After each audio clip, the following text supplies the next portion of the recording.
राजकुमार का सपना। राजकुमार वीर प्रताप बड़ा ही नटखट था।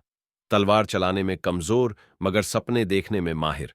एक रात उसने सपना देखा, एक सुंदर राजकुमारी झील किनारे बैठी उससे कह रही थी, राजकुमार आओ मुझसे विवाह कर लो। बस फिर क्या था। सुबह उठते ही उसने ऐलान कर दिया, मैं इसी राजकुमारी से शादी करूंगा। राजा की चिंता।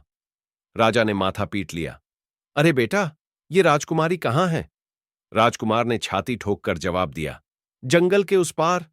दरबारियों ने सलाह दी, महाराज इसका मोबाइल नंबर ले लेते। राजा चिल्लाए, अबे! सपना था सपना। यात्रा की तैयारी।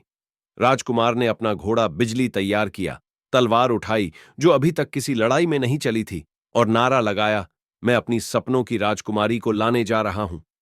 सेनापति ने धीरे से पूछा, और अगर वो सपना ही हुआ तो? राजकुमार ने दार्शनिक अंदाज में जवाब दिया, तो मैं उसे फिर से सोकर ढूंढ लूंगा। जंगल में धमाल। जंगल में कदम रखते ही मुसीबतों का सिलसिला शुरू हो गया। एक बंदर उनका मुकुट ले भागा, एक तोता मिमिक्री कर राजकुमारी की आवाज निकालने लगा, राजकुमार जल्दी आओ। और एक हाथी तो राजकुमार के सामने आकर बस ऐसे ही खड़ा हो गया, क्योंकि वो हाथियों के लिए सड़क पर खड़े होने का नियम नहीं जानता था। भूख से बेहाल। राजकुमार को भूख लगी।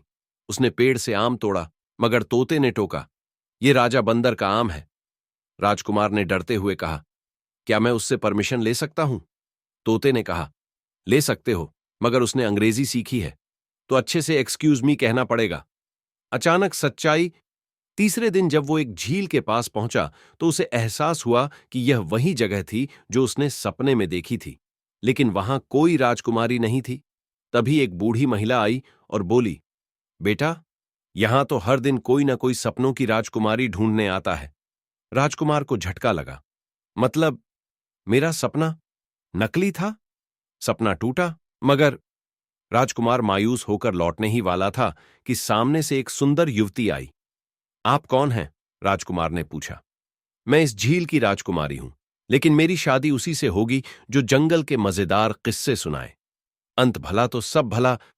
राजकुमार ने तुरंत अपनी यात्रा के मजेदार हादसों के बारे में बताया, बंदर, तोता, आम और हाथी। राजकुमारी इतनी हंसी कि उसने तुरंत शादी के लिए हां कर दी। राजकुमार खुशी खुशी उसे अपने राज्य ले गया और वहां राजा से बोला, देखा पिताजी, सपना सच हो सकता है। राजा मुस्कुराए और बोले, ठीक है, लेकिन अगली बार सपने में पेट्रोल पंप मत देखना, वरना घोड़ा बेचकर स्कूटर लाना पड़ेगा। हे हे।